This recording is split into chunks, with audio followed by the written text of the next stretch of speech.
Buenas tardes, mi nombre es Luis Ángel Méndez y el día de hoy en este video les voy a hablar sobre los síndromes coronarios agudos. Bien, antes de entrar en contexto con toda esta enfermedad, vamos a dar un breve repaso muy rápido sobre algunos aspectos anatómicos y sobre la fisiología cardíaca porque nos interesa conocerla para entender todo este proceso patológico. Bien, hablando sobre los aspectos anatómicos, vamos a tener uno, que el corazón está conformado por tres capas. Vamos a tener el endocardio, que es la capa más interna, el miocardio, que es el tejido muscular, la capa intermedia, que va a ser el tejido afectado, y por último, la capa externa, que es el pericardio. Y el segundo aspecto anatómico que nos interesa conocer es que el corazón está irrigado por las arterias coronarias. Bien, ahora hablando sobre la fisiología cardíaca, vamos a tener 5 procesos fisiológicos, donde uno es el potencial de acción, la cual es un conjunto de cambios que ocurren en la membrana de una célula y que posteriormente van a generar la actividad de esta. Hablando sobre la fibra muscular cardíaca, sería su contracción. Bien, tenemos dos, el sistema de conducción y excitación, la cual no es más que un conjunto de estructuras que se encuentran en el corazón y que son las encargadas de hacer y de generar y de controlar, regular, mantener sincronizada de una manera rítmica, de igual forma, toda la actividad del corazón. Bien, vamos a tener como el tercer proceso fisiológico el ciclo cardíaco, la cual es un conjunto de fenómenos que ocurren entre latido y latido. Estos nos van a explicar de manera específica y muy explícita qué ocurre durante la etapa de relajación del corazón, que es la diástole, y durante su etapa de contracción, que es la sístole. Bien, los últimos dos procesos fisiológicos, que son el proceso 4 y el proceso 5, son más que todos regulatorios, son netamente regulatorios. Entonces, tenemos el proceso número 4, que es la regulación a través del mecanismo de Frank-Starling, que no es más que la regulación intrínseca del corazón, la cual, esta ley que les acabo de mencionar, explica que el corazón, mientras más cantidad de sangre esta reciba a través del retorno venoso, el músculo cardíaco más se va a estirar y más fuerza va a hacer para expulsar toda esta fuera del órgano. Bien. Y el quinto proceso fisiológico que tenemos es la regulación por parte del sistema nervioso autónomo, la cual el sistema nervioso simpático aumenta la frecuencia cardíaca y el sistema nervioso parasimpático la disminuye o la reajusta. Bien, en la descripción del video les voy a dejar el link sobre uno de mis videos en el cual hablo netamente sobre la fisiología cardíaca, para que podamos extender más esta parte si el espectador lo desea. Bien, ahora, hablando netamente sobre la enfermedad, sobre los síndromes coronarios agudos, vamos a tener que estos no son más que la fase aguda de las enfermedades coronarias, donde este término de síndrome coronario agudo se utiliza para describir a un conjunto de manifestaciones clínicas que se dan como consecuencia de la rotura de la placa de ateroma. Bien, esto me va a provocar una trombosis intraarterial con una embolización distal y finalmente la obstaculización del flujo sanguíneo hacia el tejido miocárdico. Hablando ahora sobre la fisiopatología de manera general de esta enfermedad, podemos decir que toda esta es iniciada por una aterosclerosis, la cual es una enfermedad donde cuando existe un exceso de grasa en el organismo, esta se empieza a adherir a las paredes de las arterias y me produce una estenosis del conducto arterial, es decir, una disminución del diámetro, lo que me va a reducir, puede ser total o parcialmente, el flujo sanguíneo hacia el tejido miocárdico. Bien, muy raramente la aterosclerosis es la razón de muerte de un paciente. Lo que sí lo son sus manifestaciones clínicas, que son los síndromes coronarios agudos, donde se produce una trombosis intraarterial que puede venir o no añadida con una vasoconstricción que lo que hace es contribuir a todo el proceso patológico. Bien, los síndromes coronarios agudos están clasificados en dos tipos, y estos son clasificados por el segmento ST, por cómo se encuentra el segmento ST en el electrocardiograma. Entonces vamos a tener los síndromes coronarios agudos sin elevación del segmento ST y vamos a tener los síndromes coronarios agudos con elevación del segmento ST. Empecemos con los sin elevación. Bien, los síndromes coronarios agudos sin elevación del segmento ST son la angina inestable y el infarto de miocardio sin elevación del segmento ST. Estos dos comparten la misma fisiopatología, el mismo cuadro clínico e inclusive el mismo tratamiento, por eso son clasificados bajo una misma entidad, que es los síndromes coronarios agudos sin elevación del segmento ST. Bien, hablando sobre la fisiopatología de esta, vamos a tener que se da el rompimiento de la capa fibrosa. ¿Qué ocurre? Tenemos el ateroma. En el ateroma vamos a tener el núcleo lipídico, que es el que está en contacto con la pared vascular, y vamos a tener el ateroma, lo que sería el núcleo lipídico, perdón, y la capa fibrosa. Estas dos, la capa fibrosa y el núcleo lipídico, conforman el ateroma. Y la capa fibrosa va a ser la que va a estar en contacto con el torrente sanguíneo. Entonces, la capa fibrosa se erosiona, se fisura o se rompe. Y el núcleo lipídico entra en contacto con el torrente sanguíneo. Al entrar en contacto, las estructuras presentes ahí, como son el colesterol, los macrófagos, entre otros, van a segregar sustancias, como por lo menos el factor tisular por parte de los macrófagos, que este no va a hacer más que provocar una activación, agregación y adhesión plaquetaria. Entonces se me va a formar un trombo blanco plaquetario que va a hacer el taponamiento plaquetario en esa zona donde se provocó esa fisura. Sin embargo, ese tapón plaquetario no me va a obstruir todo el canal, pero sí me lo va a obstaculizar, reduciendo el flujo sanguíneo que va destinado hacia la zona miocárdica. Bien, debido a la disfunción endotelial que es provocada por el ateroma y a la activación plaquetaria, también se puede dar una vasoconstricción, que lo que va a hacer es contribuir a toda la enfermedad.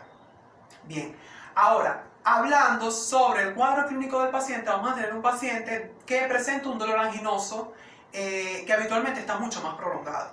También te puede venir acompañado de otros síntomas, como pueden ser la sudoración, náuseas, disnea, inclusive síncope. Y el tipo de dolor que se le presenta al paciente puede ser de tres formas. Puede ser un dolor anginoso de aparición previa, la cual se dice que donde la aparición de los síntomas o del dolor anginoso es antes o durante un mes. O sea, la aparición de los síntomas ha sido en menos de un mes. Tenemos también, que puede ser la segunda forma, que es la aparición de una angina progresiva, donde no es más que un empeoramiento de la angina estable, donde ese dolor torácico ahora se hace más intenso, aparece cuando con menor esfuerzo, dura más para desaparecer, entre otras cosas. O también puede ser una angina prolongada, la cual es que este dolor dura más de lo normal. Se dice que aproximadamente más de 20 minutos. Bien, ahora hablando sobre el diagnóstico, vamos a tener que el paciente con sospecha de esta enfermedad, de síndrome coronario agudo sin elevación del segmento ST, lo vamos a diagnosticar basándonos en tres aspectos. Tenemos el aspecto 1, que es toda la sintomatología típica, considerando todo lo que les acabo de comentar anteriormente. Vamos a tener dos, el electrocardiograma, donde este electrocardiograma es la prueba más importante en todo esta enfermedad, el síndrome coronario agudo, debido a que no es tanto por su valor diagnóstico, sino también por su valor pronóstico. Nos va a indicar si el paciente está mejorando o está empeorando. Entonces, por ende, la prueba del electrocardiograma debe realizarse durante el ingreso del paciente y en cada crisis del dolor para ver su evolución. Ahora bien, ¿qué vamos a conseguir al momento de hacer la lectura del electrocardiograma? Bueno, vamos a conseguir una depresión en el segmento ST. No hay una elevación como en el otro tipo, sino que hay una depresión.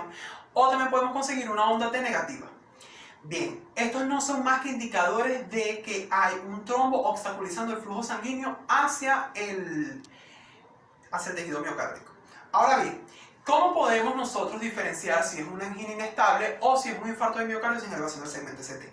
Eso lo vamos a hacer mediante la tercera prueba o el tercer aspecto, que es los exámenes bioquímicos de los marcadores de necrosis miocárdica, las cuales estos van a ser por la presencia en sangre de dos enzimas. Estas dos enzimas participan en todo el complejo actinada trombomiosina, la cual es el complejo del proceso de contracción de la fibra muscular.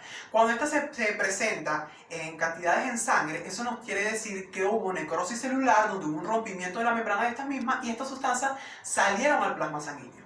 Entonces, los valores altos de estas nos van a indicar un infarto de miocardio sin elevación del segmento ST, y los valores normales nos indican, los valores normales teniendo en consideración toda la sintomatología y los cambios en el electrocardiograma, nos indican una angina inestable.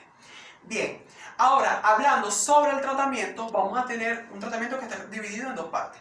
Vamos a tener la parte 1, que es un tratamiento anticoagulante, donde vamos a tener los antiagregantes plaquetarios y anticoagulantes. En esto existe una diferencia, que los antiagregantes plaquetarios inhiben a las plaquetas para que éstas no se unan ni se activen, Y el anticoagulante lo que hace es enlentecer el proceso de coagulación.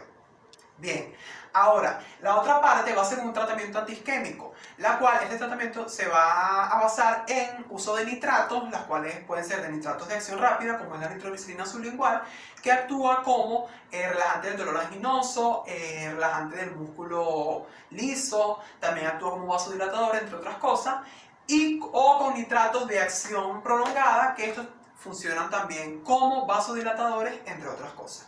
Y la otra parte del tratamiento antiisquémico tenemos a los betabloqueantes, las cuales la acción de ellos es inhibir la estimulación simpática, que es lo que les comenté de la estimulación por parte del sistema nervioso simpático, que aumenta la frecuencia cardíaca. Bueno, ellos lo que van a hacer es inhibirlo, para que no se dé ese aumento y no se dé un aumento de la demanda de oxígeno del corazón, entre otras cosas.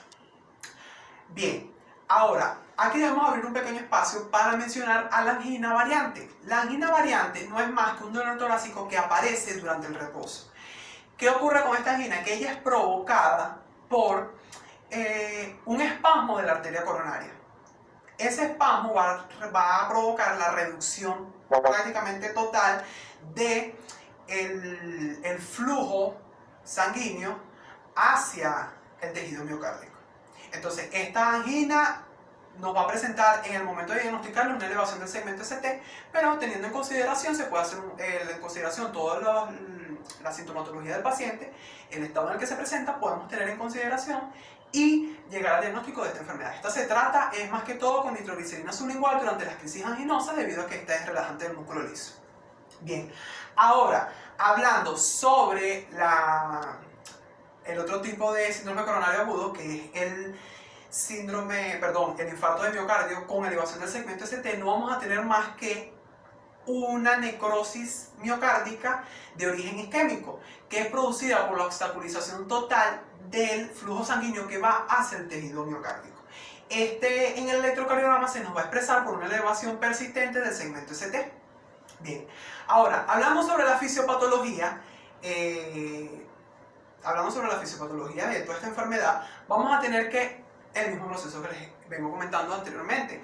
La capa fibrosa del ateroma se fisura, el núcleo lipídico entra en contacto con el torrente sanguíneo, pero aquí lo que va a ocurrir es que la estimulación por parte de esas estructuras que están en el núcleo lipídico, las cuales van a secretar colesterol, colágeno, factor tisular, entre otros, va a producir una estimulación muy grande en la sangre, lo que va a provocar la activación de la cascada de coagulación. Esa cascada de coagulación va a tener como resultado final la producción de fibrina o la activación de la proteína de la fibrina. Esta proteína es la encargada de formar los trombos o los coágulos sanguíneos, porque esto lo que hace es atrapar a los glóbulos rojos y a las plaquetas para impedir que cuando se da todo el proceso de una hemorragia, todo eso se pierda a través de eso. Bien, de igual manera, vamos a hablar sobre el cuadro clínico del paciente, donde el síntoma más predominante de va a ser el dolor. El dolor que comparte las mismas características de un dolor anginoso cuando hablamos de calidad, de localización e irradiación que puede irradiarse hacia el brazo izquierdo, hacia el cuello, hacia la mandíbula, hacia la espalda, hacia el epigastrio, entre otros. Pero lo que ocurre aquí es que la prolongación de este dolor y la intensidad es muchísimo mayor. Entonces también puede haber otros síntomas como pueden ser la sudoración fría, náuseas, vómito, disnea, angustia por parte del paciente y una sensación de muerte súbita o de muerte inminente. ¿Qué ocurre? Estas dos últimas, que son la angustia y la sensación de muerte inminente, es lo que nos va a diferenciar nos va a dar un indicio para diferenciar entre un infarto de miocardio con elevación del segmento ST a otros tipos de síndromes coronarios agudos, que fueron los que anteriormente describí. Bien, ahora, hablando sobre el diagnóstico al paciente, vamos a tener que lo vamos a realizar basándonos en los mismos tres aspectos. Vamos a tener uno, la sintomatología típica, que es la que les describí anteriormente. Vamos a tener dos, el electrocardiograma, donde al momento de darse una isquemia en el tejido miocárdico, esta va a presentar variaciones de manera instantánea en el electrocardiograma, donde lo primero que vamos a conseguir es que la onda T aumenta de tamaño y se vuelve simétrica. Posterior a esto, el segmento ST se va a elevar y va a tomar una forma convexa. Después va a aparecer en la una onda Q con mayor tamaño, que eso es un indicador de necrosis. Y por último vamos a tener que la onda T se puede volver negativa. Entonces todos estos aspectos se van a considerar al momento de evaluar el electrocardiograma. Ahora, lo último que vamos a tener es lo que ya les comenté de los exámenes los exámenes bioquímicos de necrosis miocárdica, de los marcadores de necrosis miocárdica, la cual estos nos van a indicar qué tal está el daño. O sea, si hay mucho daño, si los valores son demasiado altos, hay demasiado daño celular, o cómo está el daño teniendo a consideración los valores. Bien, como ya saben, la troponina 1 y la CK-MB. Ahora, existen otros exámenes que se pueden utilizar, como por lo menos son las angiografías, entre otras cosas. Sin embargo, estos tres son los fundamentales para diagnosticar al paciente. Ahora bien, hablando sobre el tratamiento del paciente, primero vamos a hablar sobre las complicaciones, porque eso nos entra en la parte del tratamiento. Las complicaciones, el paciente puede tener complicaciones eléctricas, donde pueden haber presencia de arritmias cardíacas, fibrilaciones ventriculares, entre otras cosas. Puede tener complicaciones isquémicas, como son las anginas postinfarto, y puede tener complicaciones mecánicas, como puede ser la insuficiencia cardíaca debido a la muerte del tejido, donde ya todo el tejido no está completo, no va a realizar su función, el trabajo del corazón no va a ser el mismo. Bien, ahora sí entramos en el tratamiento. En el tratamiento vamos a tener un tratamiento anticoagulante, que es el que les vengo mencionando en la parte anterior también, la cual es con antiagregantes plaquetarios y anticoagulantes. Vamos a tener un tratamiento especial, que es el tratamiento de reperfusión, la cual puede ser con fibrinolíticos o trombolíticos, que son medicamentos que se encargan de destruir ese enlace de esa proteína de fibrina, la cual forma los coágulos sanguíneos, o a través de una angioplastia, que son intervenciones médicas con muchísima más delicadez, pues. Son muchísimo más complejas. Bien. También al paciente, como tiene tantos riesgos de las complicaciones que les mencioné anteriormente durante los primeros días, se le pone al paciente antihipertensivos para controlar la tensión arterial. Se le colocan al paciente de igual manera antiarrítmicos para prevenir posibles arritmias. ¿Qué ocurre en el tratamiento? Que los pacientes que llegan al centro médico con esta enfermedad, que es el infarto de miocardio con elevación del segmento ST, deben ser tratados como una emergencia clínica, debido a que el tiempo de duración con la que el tejido se necrosa es muy rápido. Se dice que aproximadamente después de la aparición de los síntomas, una hora después ya hay un 10% del tejido necrosado, 6 horas después ya hay aproximadamente el 30 al 40% del tejido necrosado, y después de 12 horas ya está más del 70% del tejido necrosado. Entonces esto es tejido que no se recupera. Por lo tanto, hay que tener en consideración que el paciente con la presentación de todos estos síntomas es un paciente de alto riesgo que debe ser atendido como prioridad. Bueno, esto fue todo. Muchísimas gracias. Espero que les haya gustado.